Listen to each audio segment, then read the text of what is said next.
Hello everyone, let's go over this paper called SARS-CoV-2 is associated with changes in brain structure in the UK Biobank. This is a paper that was published very recently, March 7th, 2022, and it's by the same group that published a paper about brain atrophy with alcohol use, using kind of the same data set. That data set is huge, has 40,000 people, the one about the alcohol use.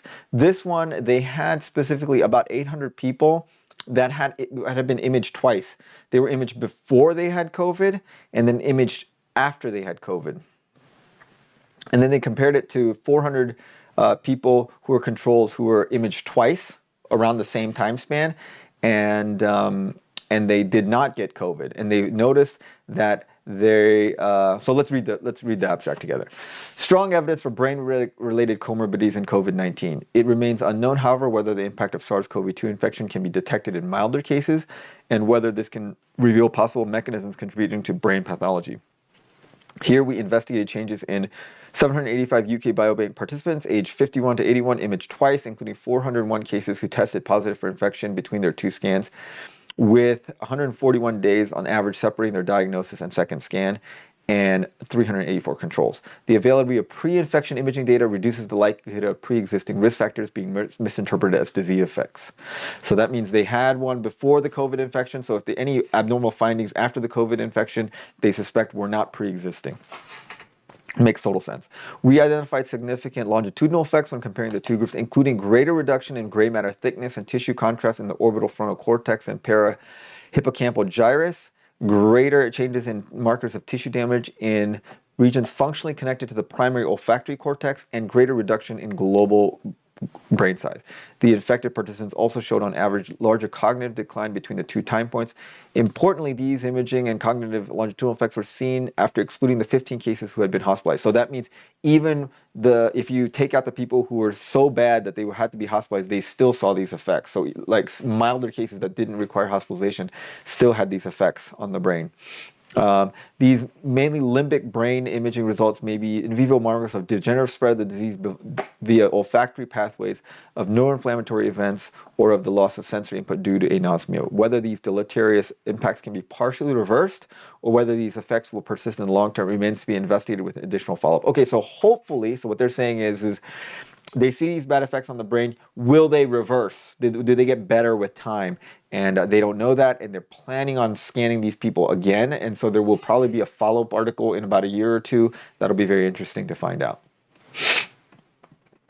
Okay, so I want to just read the discussion together. Let's read the discussion together. To our knowledge, this is the first longitudinal imaging study of SARS-CoV-2 where participants were initially scanned before any had been infected. Our longitudinal analysis revealed a significant deleterious impact effect with SARS-CoV-2. This impact could be seen mainly in the limbic and olfactory cortical systems.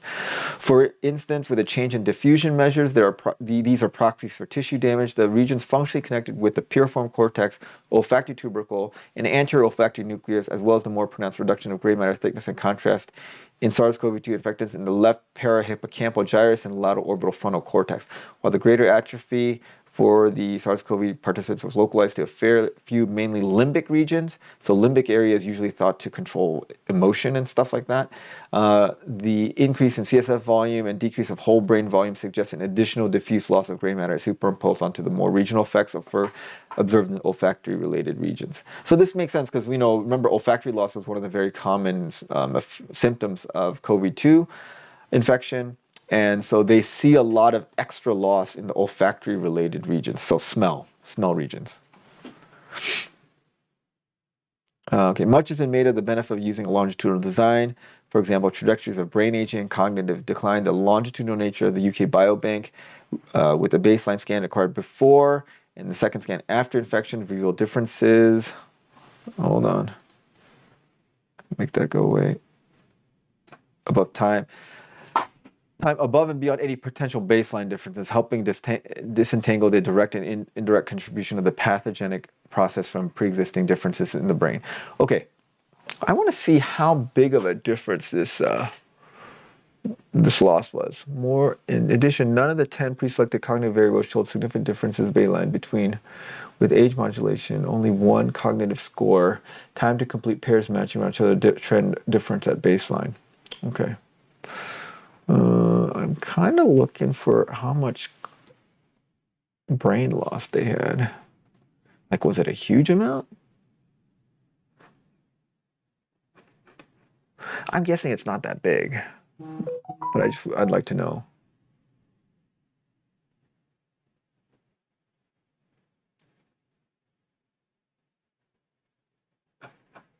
See, they talk about figures, but there are no figures in this paper. Oh, here they are. Okay, here we go. Okay. Percent change. So about an extra 2% change. Okay. It's another extra 2% change. 2%. Okay. So you lose about 2% of your brain. That's fairly significant. Oh, in those specific areas. So let's see what the global is.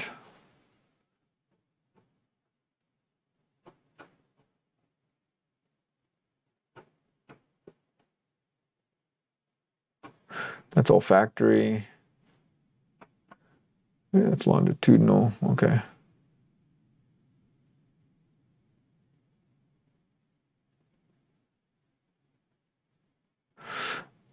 About 1.5% increase of CSF volume. Hmm. So a global loss of 0.3%. Okay, so not huge. Here's what I suspect. Okay, so this is pretty good data. So there probably is some brain shrinkage with COVID infection. It's like 0.2%, so not huge. There's a lot in the olfactory regions, especially for. So I suspect that according to this data, you would expect that the olfactory loss has to do with some loss of the olfactory processing centers in the brain. But a lot of people seem to recover, so this may be recoverable to a certain extent. Um, but here's the thing, and this is a kind of a thing that's been going on with all COVID related information. We read articles saying COVID causes this and that, and it's mainly because there's a lot of people looking at COVID related things just because it was so prevalent and it was very easy to get papers published based on COVID. Like, I have never done any kind of infectious disease paper, but I've like myself published like 2 or 3 COVID related studies, just because that's what everyone was interested in. So everyone's looking at it. So everyone that has a tool is looking at the COVID ramifications of that tool. And these people had a bunch of brain scans. They're like, oh, let's look at COVID in these brain scans. And they found something. And so here's my suspicion, that if you looked at almost any viral infection, like the flu, you would probably see some loss like this. And all the other things that they talk about. If you looked at any disease process as intensively as we've looked at COVID, you would find things. It's just that we haven't looked this intensively at the other disease processes, so we don't know that. So I wouldn't get too worried about this. But it is interesting that the virus causes some gray matter loss. I mean, that's never a good thing. But overall, the effects are fairly small, and I suspect that other viral infections cause similar issues like this. And so it's not unique to COVID.